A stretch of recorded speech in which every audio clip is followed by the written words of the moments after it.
சுவர்க்கம் புகுகின்ற அம்மனாய் மாத்தமுன் தாராரோ வாசல் திறவாதார் நாத்தத்துழாய முடிநாராயணன் நம்மால் போத்தப்பறை தரும் புண்ணியனால் பண்டொரு நாள் கூத்தத்தின் வாய் வீழ்ந்த கும்பகர்ணனும் தோத்து முனக்கே பெருந்துயில் தான் தந்தானோ ஆத்தானந்தலுடையாய் அருங்கலமே తేతమాయ్ వందు తిరయలోర్యంబావాయ్.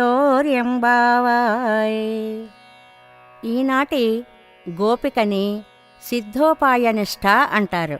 అంటే భగవంతుడే ఉపాయము అని విశ్వసించిన గోపిక అని అర్థం. ఆండాళ్ తల్లి 6, 7, 8 పాసురాలలో పొయ్గయ్యాళ్వార్, పూదత్తాళ్వార్, పేయాళ్వార్ అనే 3 మహనీయులను మేల్కొల్పినట్లుగా భావించి 9వ పాసురంలో భక్తిసారులు తిరుమజిషై ఆళ్వార్ అనే మహనీయులని మేల్కొల్పినట్లుగా వ్యాఖ్యాతలు చెప్తారు. ఈవాళ పాసురంలో నమ్మాళ్వార్లు ప్రస్తుతింపబడ్డారు. అమ్మా, మేము రాకముందే నోము నోచి ఆ ఫలితాన్ని ఆనందంగా అనుభవిస్తున్నావా తల్లి? తలుపులు తెరవకపోయినా నోరు విప్పి ఒక మాటైనా పలుకు తల్లి. శ్రీకృష్ణుడు పరిమళభరితమైన తులసిమాలలతో కూడిన కిరీటాన్ని ధరించిన స్వామి కదా. మనం మంగళం పాడితే పరా అనే వాద్యాన్నిచ్చే పుణ్యమూర్తి ఆయన.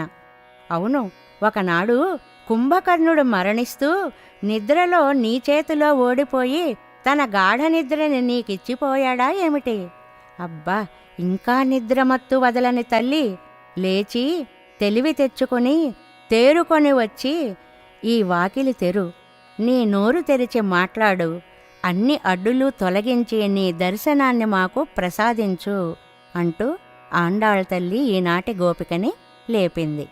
నోత్తు చువర్కం పుగుగిன்ற అమ్మనాయ్ మాత్తమున్ తారారో వాసల్ తిరవాదార్ నాత్తத்துழாய முடிநாராயணன் நம்மால் போத்தப்பறை தரும் புண்ணியனால் பண்டொரு நாள் கூத்தத்தின் வாய் வீழ்ந்த கும்பகர்ணனும் தோத்து முனக்கே பெருந்துயில் தான் தந்தானோ ஆத்தானந்தலுடையாய் அருங்கலமே తేతమాయ్ వందు తిరయలోర్యంబావాయ్.